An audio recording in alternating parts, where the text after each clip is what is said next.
I was supporting my dad then. So I'm from Malaysia, and KL. I was born in KL and lived in KL. And then that weekend, I went to Penang to support my dad for an event. And my cousin called me and she said, "Your mom doesn't seem so well. She seems to be saying things, which it's considered delirium, so maybe you should come back." So I came back, and then she was no longer able to speak. She was saying things. And then we got her an ambulance. She went to the hospital. She got into a coma. And then very quickly, she had to pass on, even before or right after my father arrived at, her deathbed and just spoke to her, and then she passed on.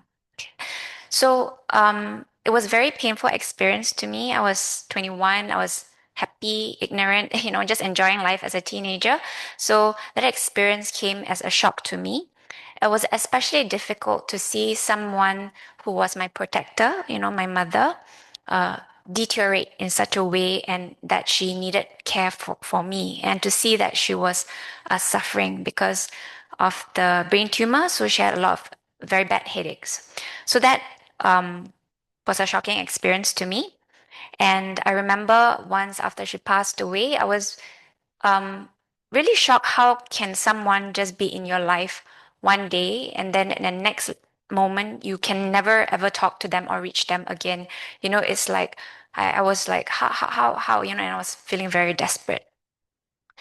So it's been more than a decade since my mother passed away, and I'm here to share some of the lessons that I've learned in my journey to go beyond grief. So I think she passed away in 2008. So it's been some time.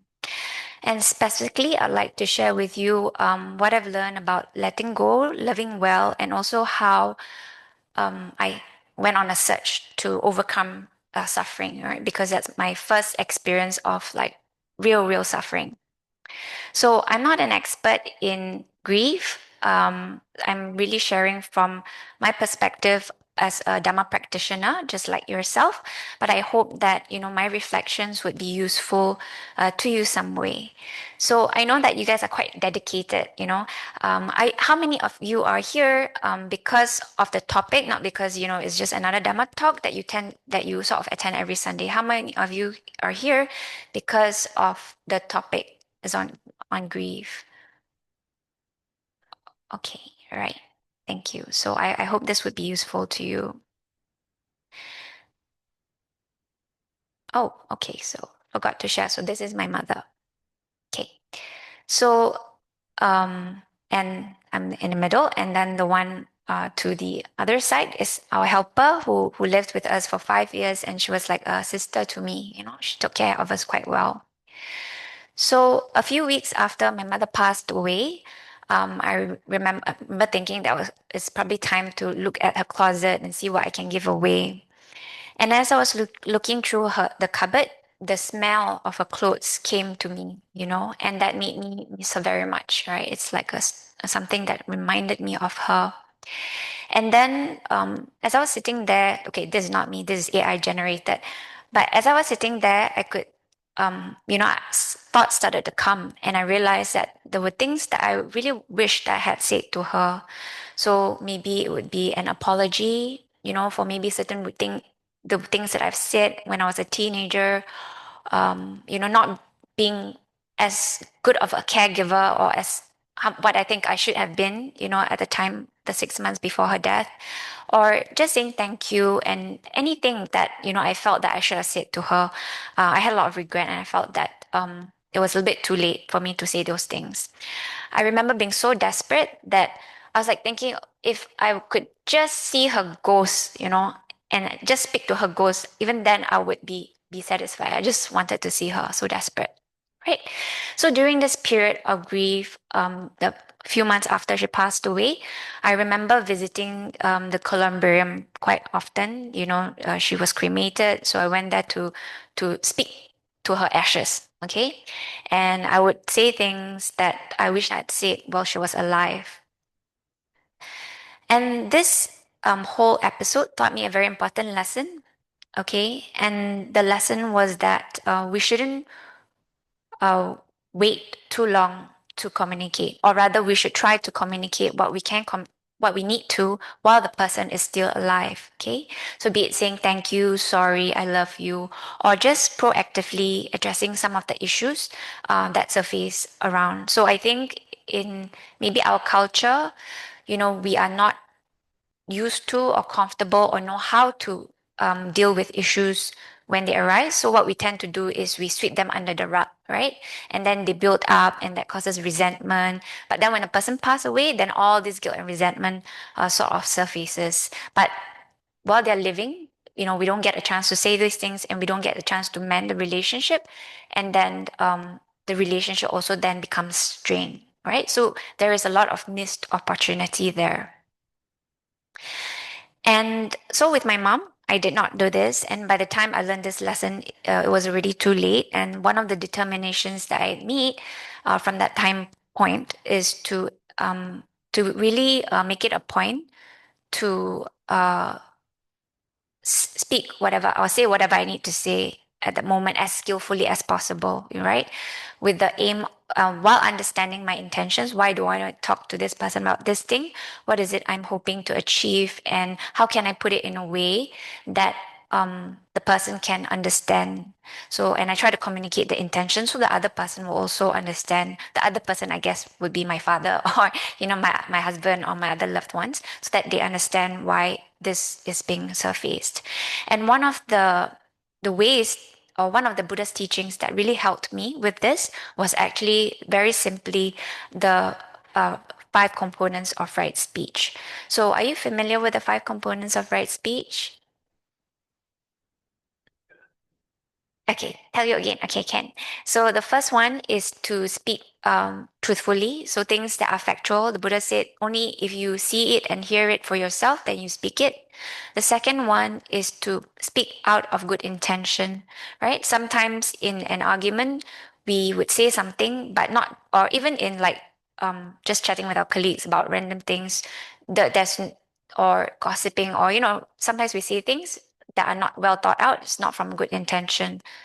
Then second is to check whether if I were to say this, is it actually going to be beneficial? Or should I maybe not say it? Maybe I just feel like saying it because I have a feeling about it. But if I were to say it, it's not going to benefit anybody. And then the fourth one is to speak in a timely fashion.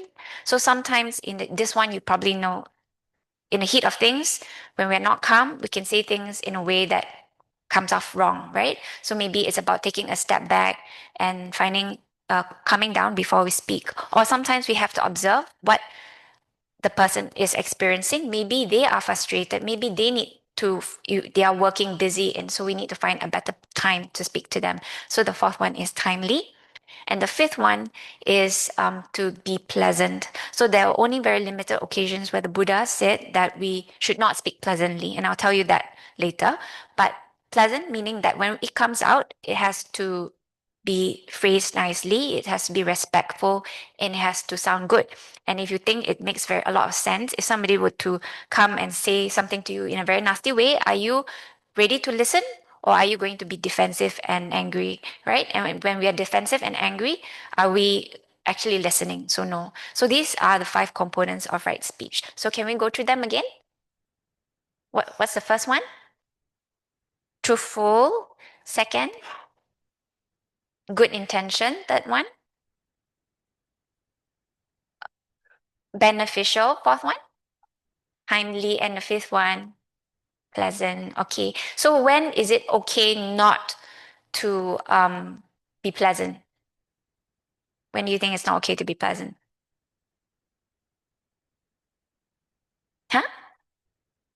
Emergency, like so one of the things I cannot tell you about my work, sorry, sensitive information, but yes, so maybe you need to shout loudly so that the person, right, but your intention is not to be mean to them, but it sounds a bit harsh. Any other situation, maybe this one parents would can relate to. Hmm? So there were a few occasions where the Buddha actually did speak in a harsh way. He would be like, you fool, you stupid, or But that was only when he really felt that he needed to admonish after having tried the pleasant way.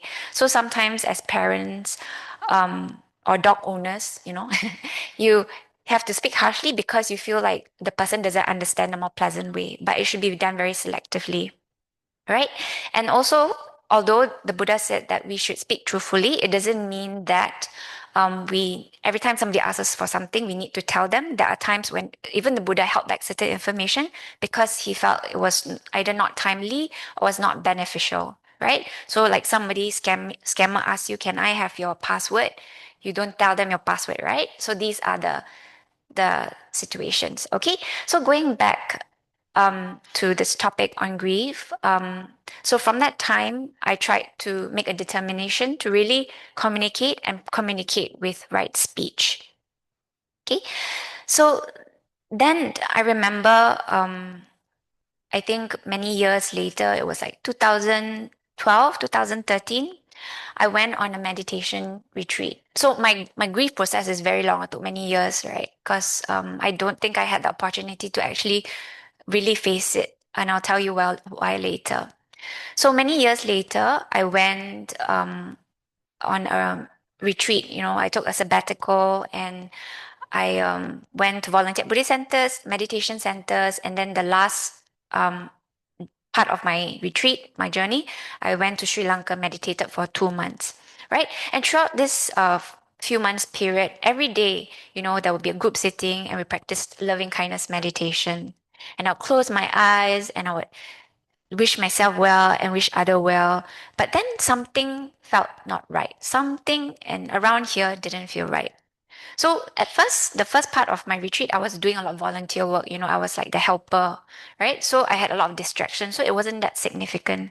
But finally, when I arrived in Sri Lanka, where it was like just 8 hours a day, so long as I'm awake, I need to be mindful, either sitting, walking, or lying down. I need to be mindful. And I practiced meditation. Then it became a little bit more and more it got worse, in other words. And it felt so bad that every time I got out of the loving kindness meditation, which is supposedly pleasant, I would feel depressed. I feel depressed. And then one day I was sitting and then I opened my eyes after the loving kindness meditation and I saw, wow, my fist was clenched. And then I looked down at my chest was red and I was feeling a lot of tension in my body. So something is not right, okay? Something about this meditation, how I'm practicing was off. So then I went to my meditation teacher. So we had interview every day. It was like a Sri Lankan nun. And I told her, I think loving kindness not suitable for me. Then I told her why. Then she said, do you have grudges against anyone? Then I said, no, I think I'm a very nice person. Right? Then she said, you go and sit again, and then you come back and tell me. Then I said, oh, okay, lor. Then I went and sit again, and I closed my eyes. Then for some reason this time I started to see faces. Okay, faces of people that I actually held grudges against, right? And then like incidents like just fleeting like photographic memory. Then I went back and told her, yeah, okay, maybe I do have some. And then there was one big significant one that was really holding me back. Okay, actually there were two. One is I cannot really tell you the second one because it's family matter. But the first one was I think I felt a lot of guilt. Like I kept wondering, did I take care of my mom well enough during her time? And was I a good enough daughter to her? Because I was a teenager, and a bit impulsive and all that sometimes. So then I cried and I told her, and then she taught me this particular meditation technique. Okay, she said that so she taught me this meditation technique. She said, first, what you can do is you can imagine this person in front of you, okay? And then because your eyes are closed, then you just imagine putting your head in front on top of the person's head, and then you wish the person well, right? Just not wish the person well, forgive the person first. And then if you find it very hard, you can also imagine them smiling. Somehow that works. When I imagine them smiling, then I realize that actually this person is just a human being, also want to be happy, but maybe doesn't know how to be happy or how to go about life, just like us, made mistakes. So then the sense of forgiveness arose in me, right? Then the next thing, after you forgive this person, you then seek forgiveness from them. Often we feel like, why this person do this to me, right? But we forget that we too sometimes intentionally would do things that are hurtful to them. Even though we have good intentions, sometimes we may execute it unskillfully, then the person also get hurt, right? So it's a two-way thing, but we are always aware of how the other person hurt us. So we bring the humility, be humble, and also seek forgiveness from that person, intentionally or unintentionally, for things that you may have done to them in this lifetime and even the past life, previous lifetime. Sometimes you don't know. And when you feel that you have settled that, the next part is to seek forgiveness from yourself, right? And this is something that sometimes we find hard to do. Okay, so we seek forgiveness from ourselves, and then we so after I practiced this, with all the different people I saw in my meditation, slowly I could really feel that my heart was lighter and lighter. And then after I was able to practice the forgiveness, then I was able to move on to practicing loving kindness to them and wishing them well. And my loving kindness meditation became super nice. I felt like I was in heaven. I think it was like the bliss and rapture that came with the meditation experiences. It came and I felt light. And then finally, my samatha meditation, which is the one mindfulness of breathing, anapanasati, could also progress. And then my practice took off for that retreat, right? So sometimes we do carry burdens. And they're at our subconscious level, and if we don't clear them, they not only influence how we speak to them, how we behave around them, which then makes the problem worse, but also it affects our ability to progress in our practice. Okay, so forgiveness is not important. Okay, and here are some reflections that I found useful to help me forgive. Okay, so recognize that so one of the things that I experienced was guilt, right, towards my mom. I felt I didn't take care of her well enough. So many years later, I found this reflection to be helpful. I recognized that however I took care of her or did not take care of her was based on the wisdom I had then. Okay, and I acknowledged that at that point in time, I was actually doing my best. Okay, then the second is I acknowledge that holding on to the guilt and just perpetually being guilty is not useful to me. All right. Instead, I redirected that energy to being to learn, to continue learning, to be wiser and more skillful, and to treat the other people around me like my dad was still living a little bit better. And like the lesson on communication, this is not something that you have to wait until the person dies for you to practice it. It is actually something that you can practice continuously as part of your meditation practice while the person is still living, right? Not just our family members, but also just the people around us. And if you still find it hard to forgive after this, there is this reflection that is helpful. The one on the screen, there are two slides on it. Okay, I think it was drafted or written by Bhante Dhammika, and it is something that the teenagers we sort of flash at one point in time. We used to flash after the lessons for them to reflect on. So it says that if this day or in the past others have done me wrong with body, speech, or mind, whether greatly or only little, whether through malice or lack of tact, I here now before the Buddha sincerely forgive them and let go of all my grudges. I forgive remembering how often too I have been at fault. I forgive realizing how quick I am to take offense while expecting my faults to be forgiven. I forgive knowing that to hold ill will is to cause myself greater suffering or harm than what others can do to me. I forgive resolving not to speak about this wrong to any other beings. I forgive because this is the way love and detachment blossoms in the heart. I forgive knowing that, like me, this person is still burned by greed, hatred, and delusion. And may my forgiving now help me to forgive again tomorrow. May my forgiving encourage others to forgive me. And may my forgiving foster detachment and kindness and help in the freeing of the heart. So, related to this reflection on forgiving, one of the things that came to mind after my mom passed away was that actually a lot of the things that I was, my arguments with her were very trivial. And then that made me be more selective in like, in other words, choose my battle with my existing loved ones, living relatives. Maybe is this thing that I'm trying to harp on or criticize this other person about or change about the other person, is it really that important? Or is it something that I can actually close my eyes and just acknowledge that this person is different in this way?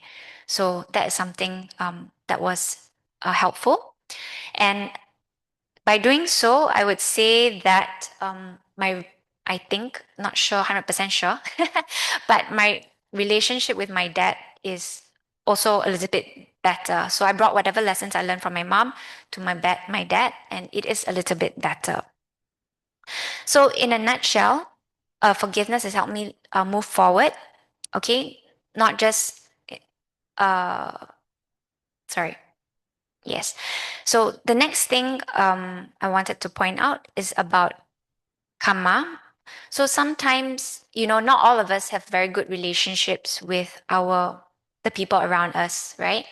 Even when it comes to parents, you hear stories about parents abusing their kids, neglecting their kids. So it's not easy. And you may love your partner, your spouse as much as possible, but sometimes, there are still things that they have done that hurt you.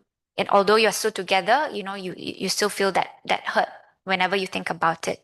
Or even as children, when we think, oh, how come my parents did this? It made me feel this way now. Or because of them teaching me something like that, now every time I face this situation, I'm scared. There will always be something that is not perfect about the relationship. All right.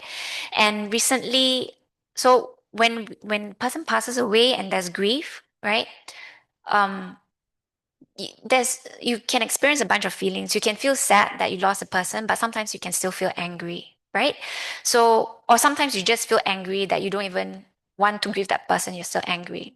So recently, my colleague told me a phrase that I could really relate to.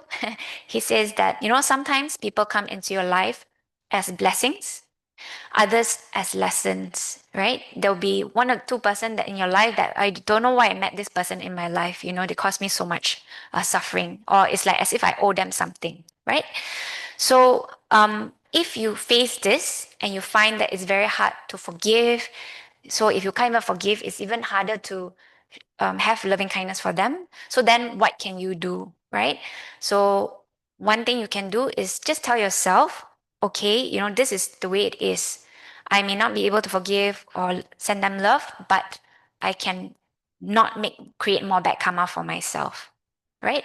So part of the reason why we have bad experiences, whether it's interpersonal or not, is because we have bad karma ripening, right? And bad karma ripen is because in the past, either this lifetime or more or further back, we've done something bad, of bad intention. Therefore, we experience bad karma. So if because of a current issue, we then are unskillful and create more bad karma, then that just perpetuates the vicious cycle. That just means that you're setting up for more suffering for yourself in future. Okay, so this is the term. Okay, so the Buddha in the Dhammapada, the first and second verse, the Buddha said that mind is the forerunner of all states. Mind is chief, mind made are they. If we speak or act with an evil mind or wicked mind, suffering follows, just like a wheel follows the hoof of an ox. The opposite is also true. If we speak or act with a pure mind, then happiness follows. So sometimes the experiences we have with our loved ones or other people is because of it's a bad karma ripening. Okay, so I will share with you a video to help with this reflection.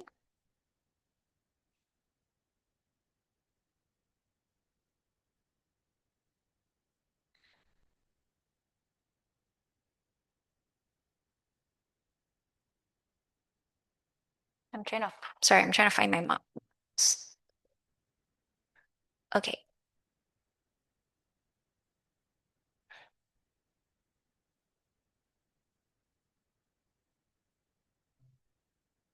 In the distant past, there was a Brahmin and his wife who couldn't conceive.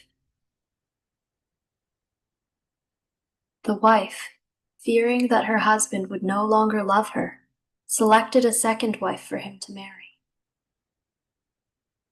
When the new wife got pregnant, the first wife realized the potential dangers of her decision. The new wife might receive attention and resources that would have gone to her. She devised a plan to prevent this. She brewed poison and poured a few drops into the new wife's soup, causing a miscarriage. When the new wife recovered, she did it again, causing another miscarriage. By the third pregnancy, the new wife caught on. So she attempted to hide her pregnancy from the first wife. Eventually, the first wife found out about the pregnancy and attempted to cause another miscarriage. But because the new wife already had so much poison in her body, the third concoction turned out fatal. With her dying breath, the new wife looked at the first wife and swore vengeance. In a following rebirth, the first wife was born as a hen with many chicks, and the second wife was born as a forest cat. When the forest cat attacked the hen, she killed all the hen's chicks, but left the hen unharmed. The hen, unable to remember past lives, saw this as an unprovoked act of savagery and swore revenge. In a following rebirth, one wife was born as a doe with a newborn calf, and the other wife was born as a cheetah. When the cheetah attacked, she killed the doe's calf, but left the doe unharmed. The doe, unable to remember past lives, saw this as an unprovoked act of savagery and swore revenge. This cycle repeated itself over countless rebirths, and each wife swore vengeance for what they believed to be unprovoked attacks. In the Buddha's lifetime, both women were reborn, one as a yakini, a demon ogress, and the other as a human woman who had recently given birth. The yakini was relentless in her quest to devour the baby in front of its mother. Desperate and afraid, the woman ran through the gates of the temple and threw her baby at the feet of the Buddha, hoping for protection. As an evil spirit, the yakini couldn't enter the temple, but her hunger for revenge kept her stalking from the gate. The Buddha admonished both the woman and the yakini. He explained that they had been repeating this vicious cycle of killing each other's children for countless lives. He taught that hatred would only beget more hatred, and that although acting out of hatred may have a desirable outcome, it also comes with unintended consequences. The only way to eliminate hatred was to realize this reality. The Buddha said that in order to end her karmic bond, the woman must give her child to the yakini voluntarily.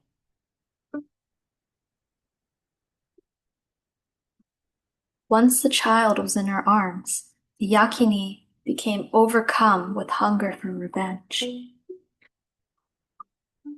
But reflecting on the Buddha's teachings, she began to feel compassion and understanding. Tenderly, the yakini handed the child back to the woman. The yakini and the woman parted ways without any trace of hatred for each other.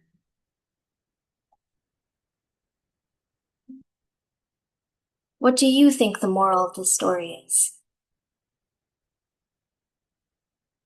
We hope you enjoyed the video. Click like if you did, and click subscribe if you want to see our uploads. Okay, so in summary, this I was talking about karma and how we are the people that we meet in our lives. We meet them because of some karmic connections. Some of these karmic connections are positive, and some of these karmic connections are negative. So sometimes, if anger does play a role in your grief process, you can just remember this and use this as a reflection to help let go. If you cannot practice loving kindness, forgiveness, at least just don't create new karma that would cause a vicious cycle to continue.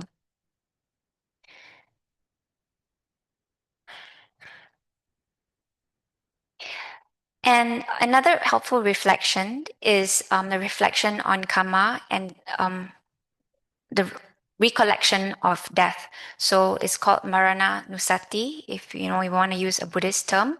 It is to remember that I am the owner of my actions, heir to my actions, born of my actions, related to my actions, and have actions as my refuge. Whatever I should do, wholesome, unwholesome, that will be my heir. So this is just related to the last part. Okay. So one of the things that we tend to think about when someone has passed, we have this worry for them, where have they gone? Are they okay or not? Right? That is a common question.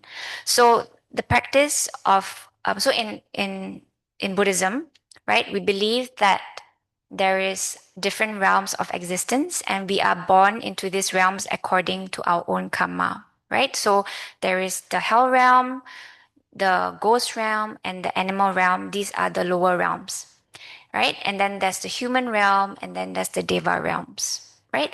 So there was this sutta called the Janusonin Sutta, where Janusonin was trying to offer food or gifts to his departed relatives, right? And then he went to ask the Buddha, so Buddha, actually, when we give these gifts, do they actually receive it? Then the Buddha said, yes, they will receive. If they are in the ghost realm, then they can receive your gifts. But if you give them food or other gifts, then maybe they will receive it once. But if you share merits with them, then the merits can support them to have a better rebirth. So I think one of the very nice ways in which we show gratitude, honor, and also support our departed relatives is through the sharing of merits. Now, this is probably something you're familiar with if you have been coming to BF very regularly. So do something good. It can be offering food to the Sangha, or somebody else in need, or just your friends, colleagues, and then make a wish that these merits will support your departed relatives. Now, I also learned a very interesting lesson about sharing of merits. Okay, so same retreat, right? Sri Lanka retreat, that retreat, and then I was in KL. I was not in KL. I was in Malaysia first, right? And then I was going to offer dana to the sangha the next day. So then my teacher in that retreat center said that while a night before you go and share these merits, you take a joss stick and then you tell them like, so and so, I'm in this place and tomorrow I'm going to do dana and I'm going to share merits with you. Please come and be ready to receive the merits, right? Um, and then I did that, but I went to add an additional line. I was like, oh yeah, I'm also going to be on this retreat up till this month and I'll be here, here, here. So you just be on standby, okay, to receive the merits. Okay. Then I went to Sri Lanka and I told my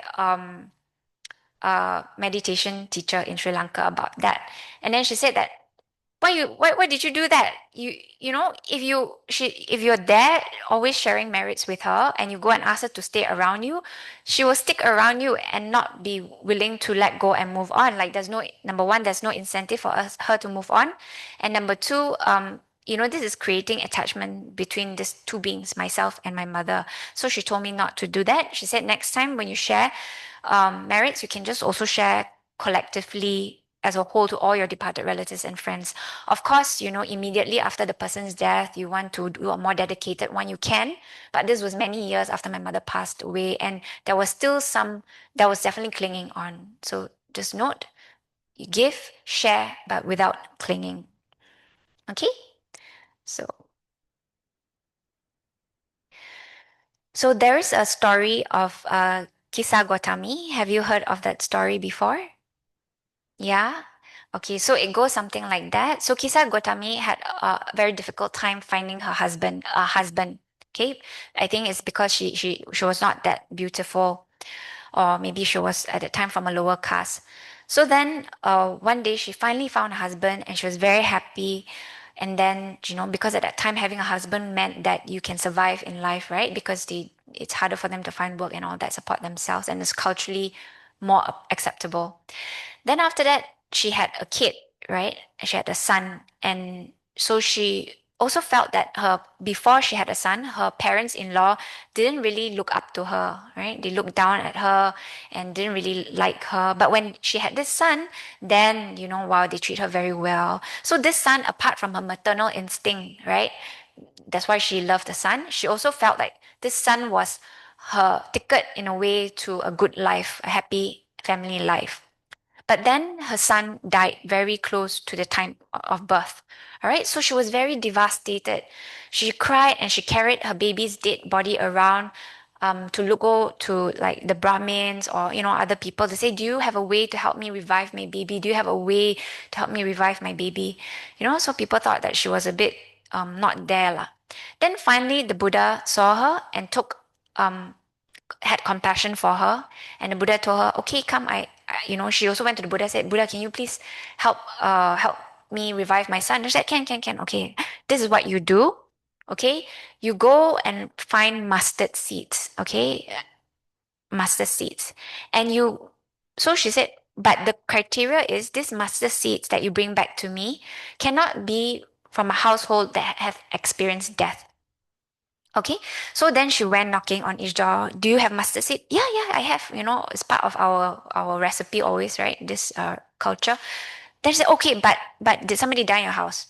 Then she said, oh yeah, of course. My grandfather just passed away. Then she'll go to the next house. Same thing. Somebody else would died. Then after going through many houses to collect this special mustard seed, she realized that, hey, wait, every household experienced a death. So death is not uncommon. What I'm experiencing is just a reality of life.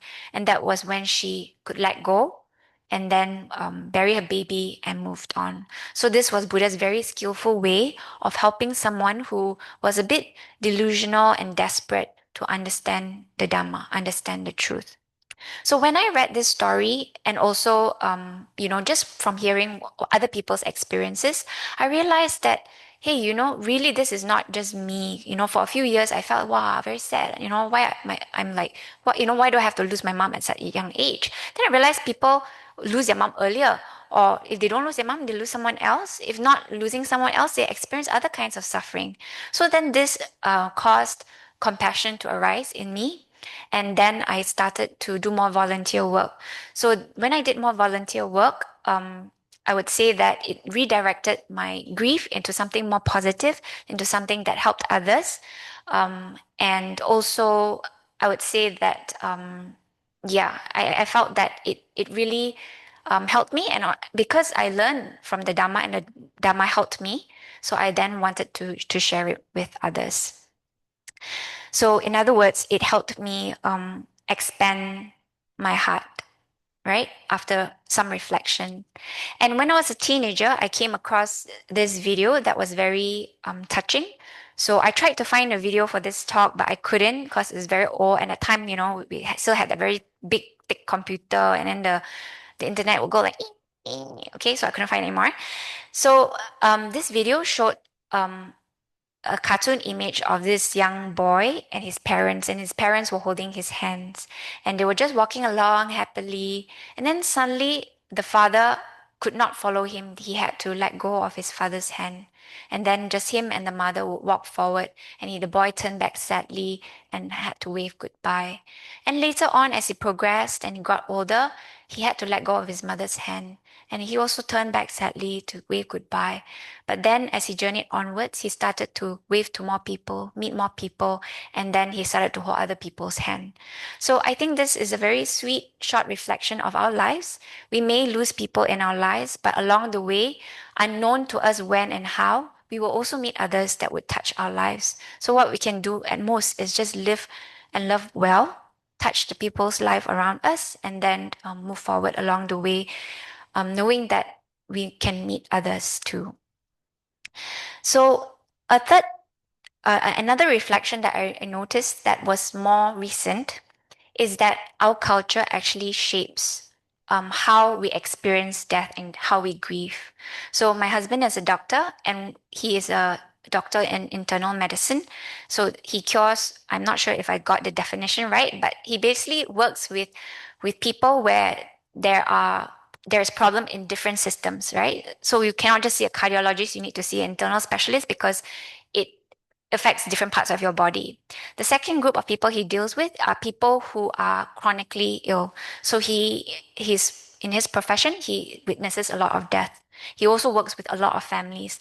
And one of the things he will keep telling me is that um, the Chinese family, because I guess Singapore mostly Chinese, do have a lot of do really struggle with letting go. Okay, so number one, they don't talk about their issues, and then there's a lot of resentment, but they feel guilty because of filial piety, so they'll take care of their parents or loved ones. And because of that guilt and because of lack of understanding, because of clinging, they will do what they can up till the very end, even though the person is clearly not going to make it, to and continue to treat them. Okay. Now, this point is very contentious and debatable, I think, even in the Buddhist context. Okay. But I think that the one of the reasons why we feel so much difficulty is also because of how we have been brought up. Okay, so if you think back, right, one of the things is that death is associated with a lot of fear. Like maybe especially within the Chinese community, you don't really want to talk about it. You say choi choi choi or something like that, right? Taboo, right? So it's associated with fear. And also it's associated with a lot of guilt and clinging. Sometimes we um, hold on to our loved ones, not because we want them, we believe that they can live well after the treatment, but because we want them to be around because we don't know what's going to happen to us or how we'll cope after they die, right? So in my case, again, contentious. Okay, in my case, when I was at the hospital, my mom was just on the normal basic oxygen, and our neighbor was our palliative care doctor, right? We were no longer treating her because her cancer was very aggressive. So he asked me, he said that your mom is in coma. She's likely going to be in a vegetative state. If you do like resuscitation or extra support, she'll likely still be in a coma. Do you want to let her pass naturally or you want to do more for her? And I think at that time, I was just thinking if she if I really be more aggressive, she's really just going to be on the bed, may not be very conscious. And if she were to survive, she's going to experience more suffering anyway. It's just going to deteriorate down the road. So maybe this is a time for me to accept the reality and just let her pass on naturally. So that was my thinking at that time. Even today, I don't know if the Buddhist community or certain Dhamma teachers will agree with it, or it should still be about fighting towards the end. Yeah, I mean that's a question mark more than a comment for you. Okay, so and then in our practices, if you think back, like Chinese, we tend to cling on to the body even after death, right? Like after cremation or after burial, during the burial, it must be put in a nice place. You must have nice condo view, and I don't know, like there are certain terms that the columbarium will use, which suggests that you still think that you are in the body or in the ashes, right? And then this just makes it even harder to grieve as a person who is the one living or as a person who is passing away.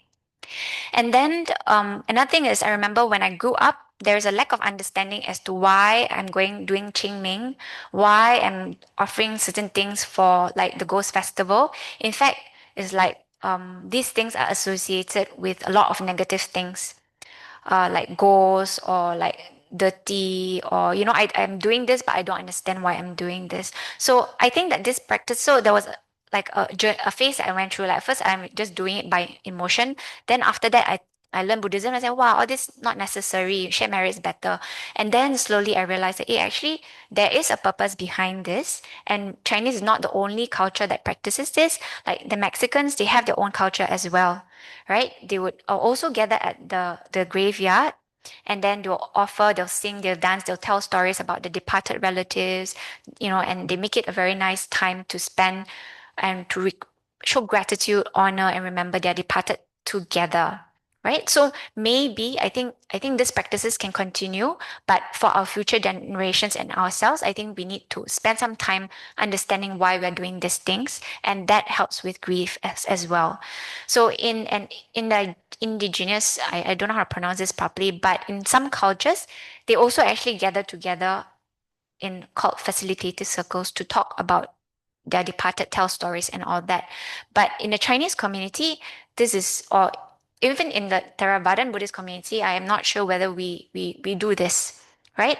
I remember after my death, I had to quickly recover. I managed to chat with my aunt once or twice, but after that, I had to move on, and my dad was more traditional in the sense that he didn't talk about my mom's death at all. And when he talked about her death, he was very angry with her. That's why I talked to you about the karma thing. He was very angry with her. So I have nobody to talk to. I was the only child. So nobody to talk to, and then he wanted to move on very quickly. So yeah, there was a gap lah. So that's why my grieving process came later. So I remember I went to Joyful Garden. Have you heard of Joyful Garden before? So it's Venerable Thich Nhat Hanh's community, and we had a 1 day retreat, and not intentionally, but somehow at the end of the retreat, they were asked to share anything that came to mind, and one by one, people started to share about how recently somebody passed away, and they were sharing. They felt sad, but they also talked about how they can move on, and it just felt like that space and that discussion was needed and was helpful to those who are grieving and those who are not grieving, but will definitely grieve in future. So maybe it's about being more open to talking about it, and being more intentional, not just leaving it up to chance. Okay. So then, what can we do to be better prepared, right? How can we shift our mindset? Number one, talk about it before. So definitely sometimes freak accident, we don't know that somebody's going to die. They die in accident, we don't get to talk about it. But most times we know that something is coming. Either the person is sick or the person is aging, right? And then you can talk about it. And what do you talk about? You can talk about your feelings, like your concerns, your worries, anything else you want to say to them. And you can also prepare so in Singapore, there's this advanced medical care plan where you can share with if you are the one sick, right, or old, you can share with your loved ones how you want to be treated, in what situation you want to be treated, resuscitated versus not. And that actually makes it clearer to the living, because when you're sick, not only are they taking care of you, but they are sad, right? They're already grieving. So, and they may not know what you want. You may not be able to tell them what you want because for some reason, you cannot communicate. So these are things worthwhile to talk at the start. And second, obviously, is to prepare a will so that the living don't struggle to figure out what to do with your assets when they should actually be spending that time reflecting and grieving, right? And then it's always the lack of will that causes tension among family members who are living. So just have this discussion, and you can also talk about how you want your funeral to be, so it's very clear. And when they do it, they feel like they are honoring your wishes. They don't doubt themselves. Am I doing it according to how the person wants it to be done? Right. And then there's also giving of assurance to both the living and dying.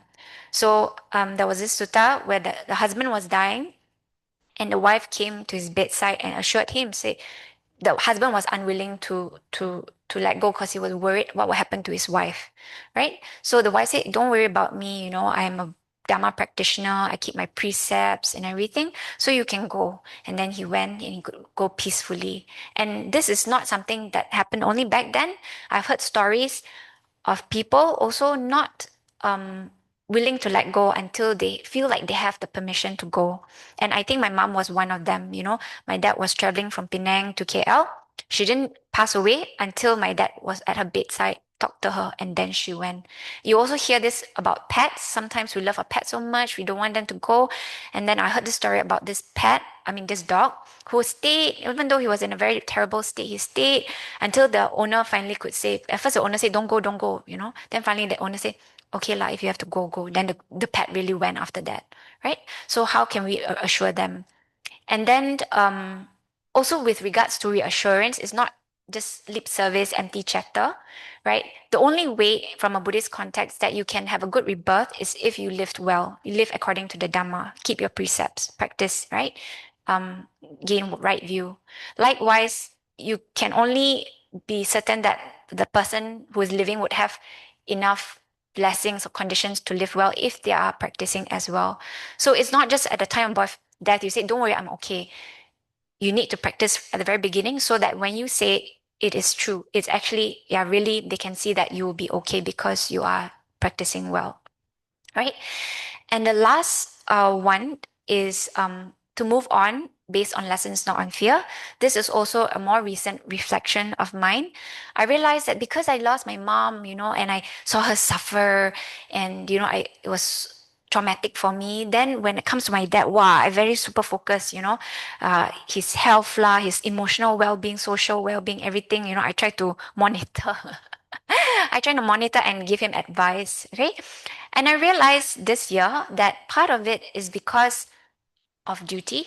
I see it as my duty towards my dad that I need to look out for him. The second reason is out of loving kindness and compassion. I definitely don't want him to suffer. I want him to be well. But the third reason, if I were to look at myself honestly, it is because I don't want him to go and I don't want him to see him suffer. I don't want to be sad. So it's I. It's because of me. So we can also be honest with ourselves and reflect. Are we doing something because we're clinging, right? And is it time to let go? It may be better for the person. It also may be better for us. Healthier relationship. Now, so now talking about the more superficial stuff, okay? The fact of life is that life is impermanent, okay? And that is the very first noble truth. So there is this boy during the Buddhist time. He was very rich. His father was a head of a clan or head of a village or something like that. But he wanted to renounce anyway. Despite them saying no, his parents at first saying no, but after that they agreed. So then a king approached Ratapala and he said, Venerable Ratapala, why you have so much? You're so handsome. You're so wealthy. You have a good prospect. Why did you renounce? Then Ratapala said, the world is swept away, it does not endure. And what does that mean? He said that last time when you were a young king, you were so strong, you had everything, but now can you do the same thing? No, right? You're old, you're aging, you're getting more fragile. In that way, the world is swept away. The second thing is that the world is without shelter, without protector.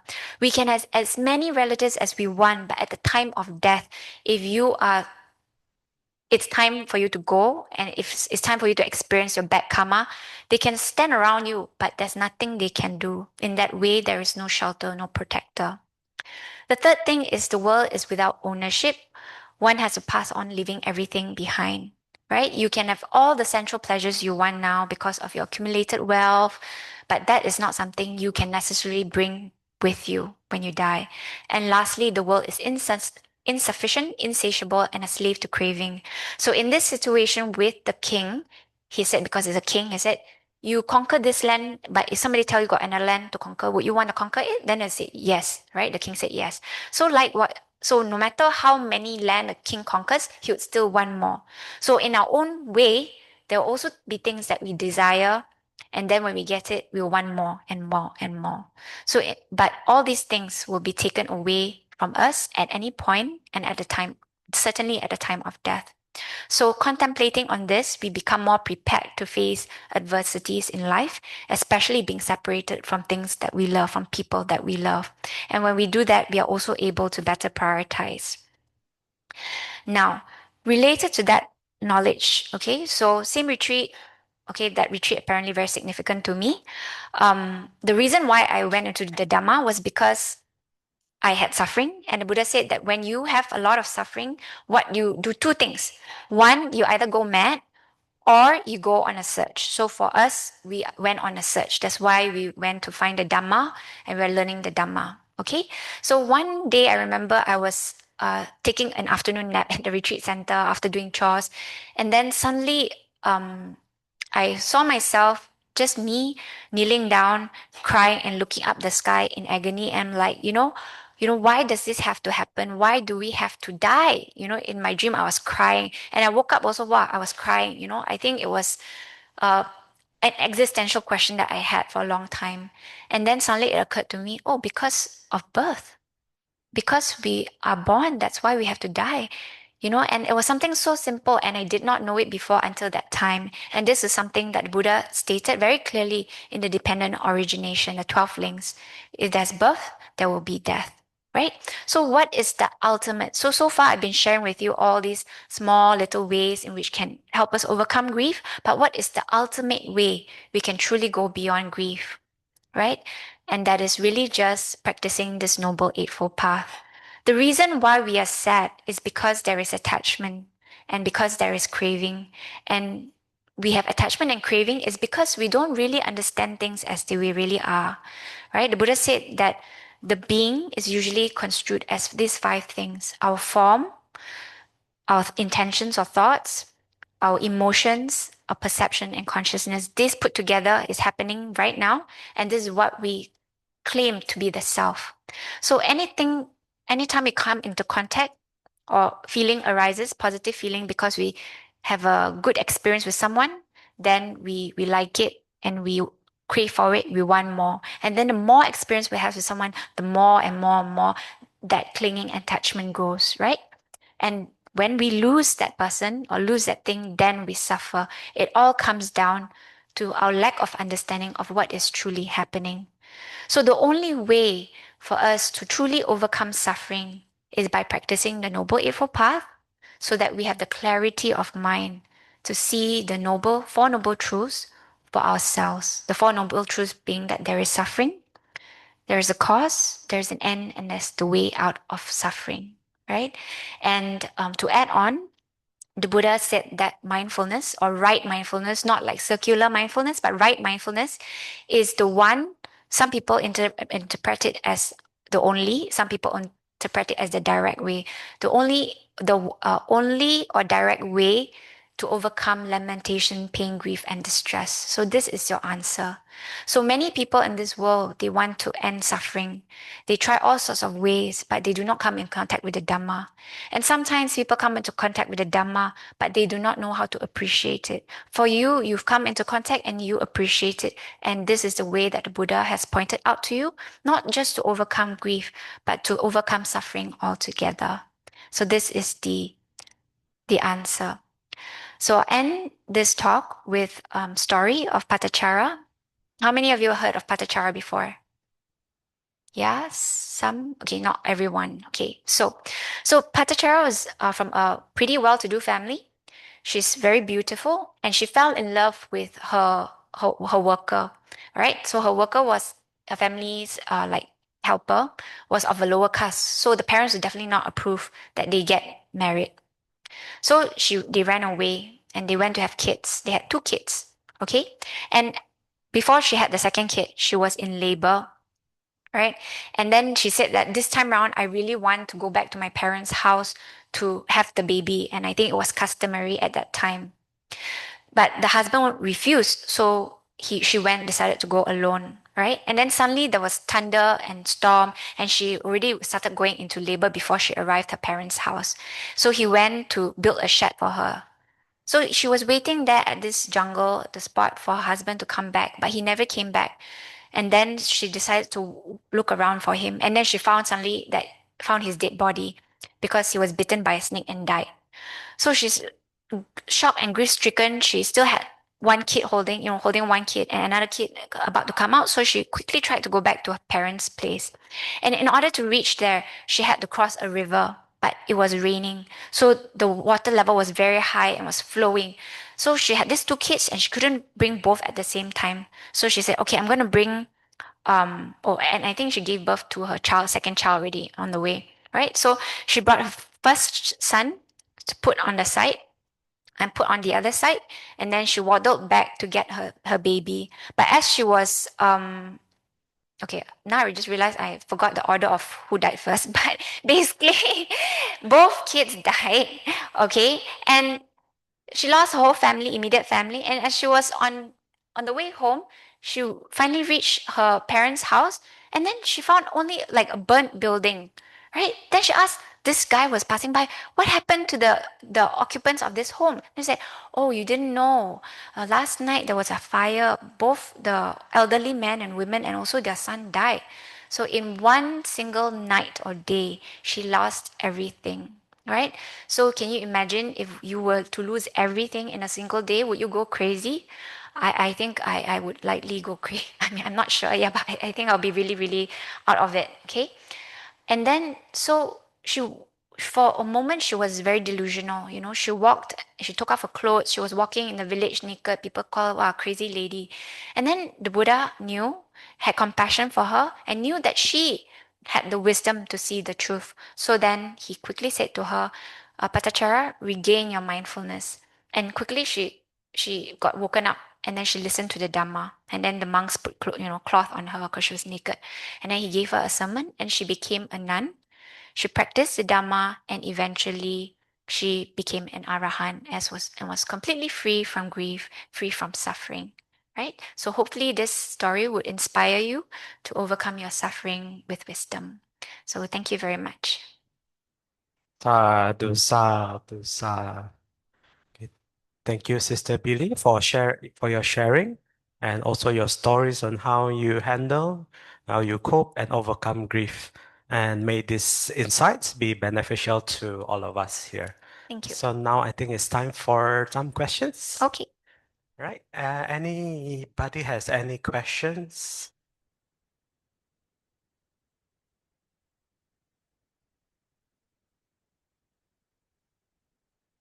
All okay? All right.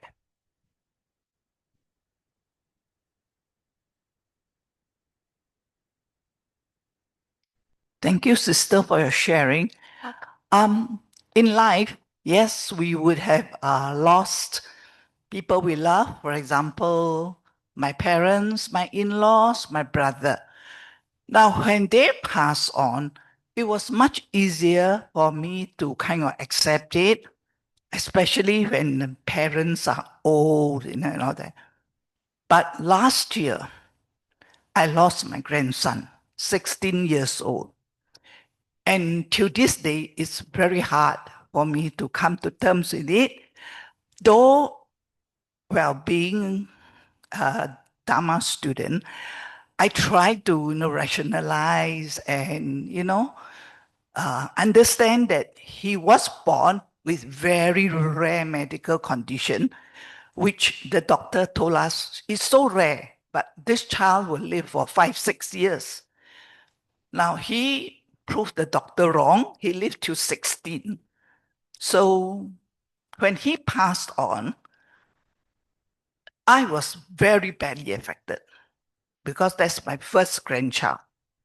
But I also tried to rationalize and say that, well, with his kind of medical condition, he never spoke a word, couldn't talk, couldn't stand, couldn't sit, couldn't do anything on his own, totally dependent on people. So I rationalized, I say, life is very hard for him. It's actually better for him to go, But then I tell myself, but it's so hard for him for me to let go because I'm so attached to him. I'm, very close to him. So how would you deal with, this kind of dilemma? You want to let go. You think, yes, you should. But then your attachment is such that it pulls you back. And, to this day, I still grieve. And every time a picture of him pops up on Facebook or in my collection of photographs, it makes me sad. But it also makes me happy when thinking of the happy days I shared with him. So, my the monk in my temple has said, well, maybe we share merits. So at every opportunity, then, whether his anniversary, which was just last month, or on his birthday, we will just remember him and share merits. And I don't know, what do you think? Is that a good way of overcoming or managing the grief? Yeah, sister, I'm sorry for your loss. I think when we lose someone in a way that is not typical, it sometimes can be even harder. It sounds when we grieve, sometimes it's about two things. One is that we miss the person, and sometimes it's about concern about where the person is. Is there one that you feel more strongly about? Is it more that you miss having him in your life, or is it more about your concern about where he is right now?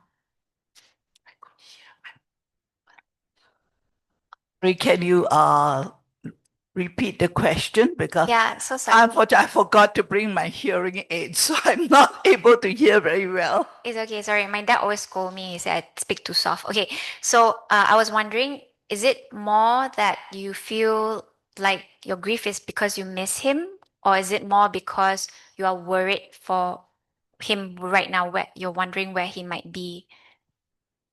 I always think that he should be reborn in a better place. Maybe that's a way to console myself. But I think the grief is more because I miss him. Yeah, because spend a lot of time with him, and because he doesn't talk at all, and the communication is through his facial expression. So, I will sing songs, sing to him, tell silly jokes that will, make him chuckle. And so I miss that. And I think that's the grief, really. Thinking of how much I miss him was really very difficult. Yeah. So, I mean, I'm not an expert on grief. I definitely cannot say whether it's right or wrong, but it really sounds like you're trying your best and also grieving in what seems to be helpful ways for other people. So in a right way, like, I mean, I think you're doing your best. One thing though is that sometimes we feel like we are grieving all the time, but actually we are not. There are pockets of time then we are engaged in thinking about other things like our daily chores and everything, right? So the time that we end up grieving or getting sadder, is when we think about it, right? So when we think about it, then we get into the grief again, right? But if we dwell in it, then we will be sadder again. So maybe it can also help to just catch yourself. I mean, it's okay to acknowledge that you are sad and that you miss him, but not stay too long in the thought. Otherwise, it is that thinking and thinking that prevents you from moving on. Yeah. But I think it's okay to spend some time occasionally just to remember, be grateful, and honor them. What do you think? Yeah, I do agree with what you say, because I keep like, yes, let go, pull back, let go, bring back. And, it's like, okay, when I see his photo, I'm happy, I'm sad. And my friend said, no, you shouldn't be looking at the photos all the time. You know, in fact, my friend, why don't you just erase it from your handphone? Then, no, I can't do that. Yeah. So, well, I suppose it's just 1 year. I do not know whether, but how long it will last, the grieving.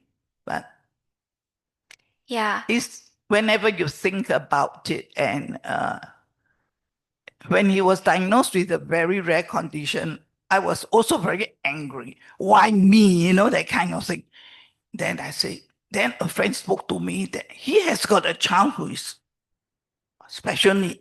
So he said, if instead of asking why me, then why don't you say why not me? Yeah. So that kind of, oh yeah, perhaps then I try to think about, probably he's born like that because of his past karma. Yes. He's born into my family and he's well looked after for all the 16 years. So that is his good karma. So try to think about all these, don't know whether it's self-consolation or whatever, but well, that's just life. Yeah. And the other thing, reflection that is helpful, may not make you miss him less, is that it's possible that this was his chance to clear his bad karma, and maybe now he's in a better place. Yeah. Yeah. Yeah, but 1 year is a very short time.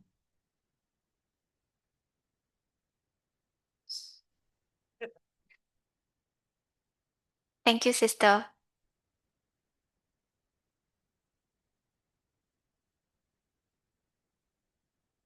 Yeah, thank you, sister. Coming back to your talk on the part of forgiveness, and you were talking about sometimes it's very hard to forgive. So this was told by, this answer was given by Ajahn Brahm. When somebody asked him, how many times must you forgive a person? Okay, so he asked the Ajahn Brahm, and then the answer that Ajahn Brahm gave was always one more time.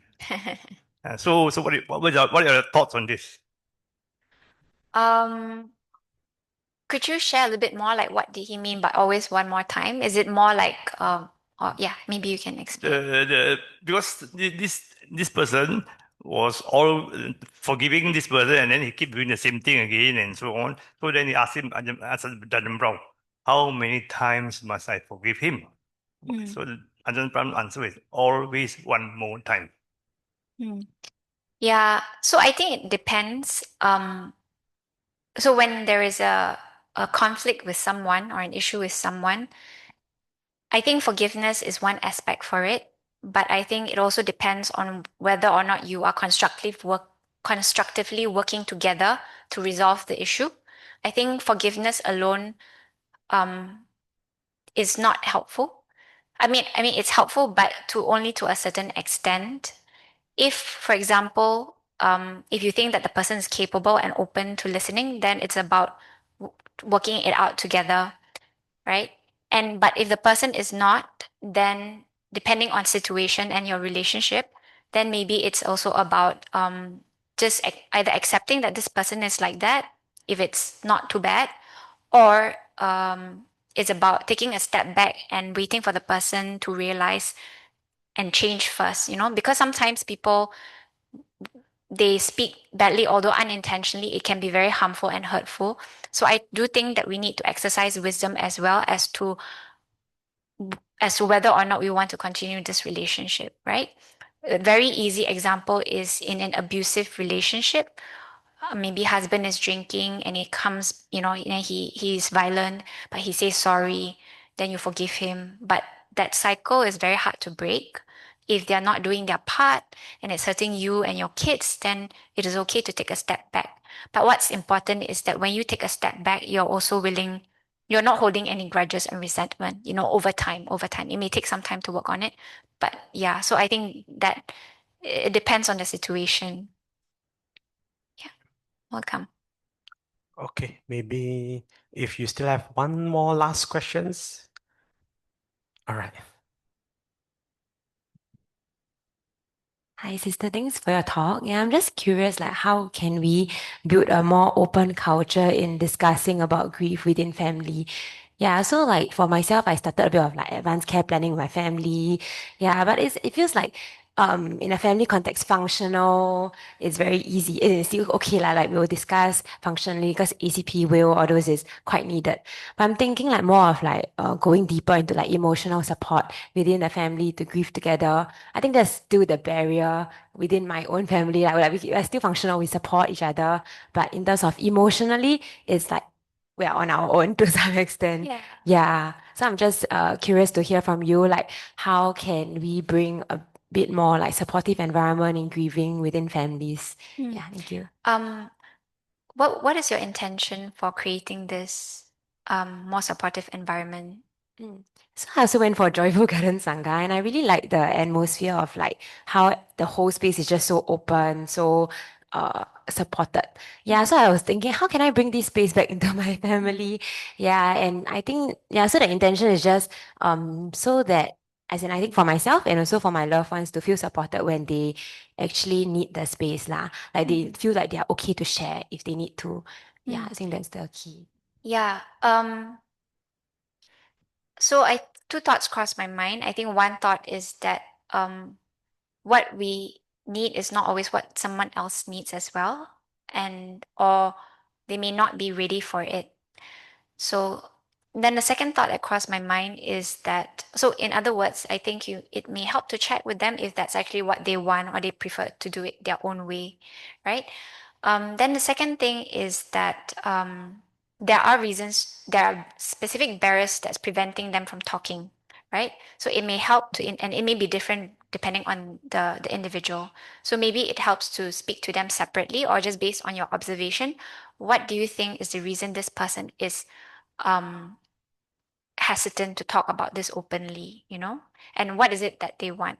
So for example, if it's my dad being a man, it could be that and of a certain generation, it could be that he feels that men don't need to talk about these things, men need to handle it alone. If I talk about it, I'm weak, right? So then it is maybe addressing that part. For maybe my stepmom, it could be that, oh my God, I'm not sure this is going to be recorded, revealing their secrets. My stepmom, it may be more like she thinks that if you talk about it, then it's going to happen, it's more like about taboo. So maybe addressing the individual barriers. What do you think? Yeah, thanks for your suggestion. I think that's a useful perspective to reflect on. Yeah, thank you. Welcome. Right. Thank you, Sister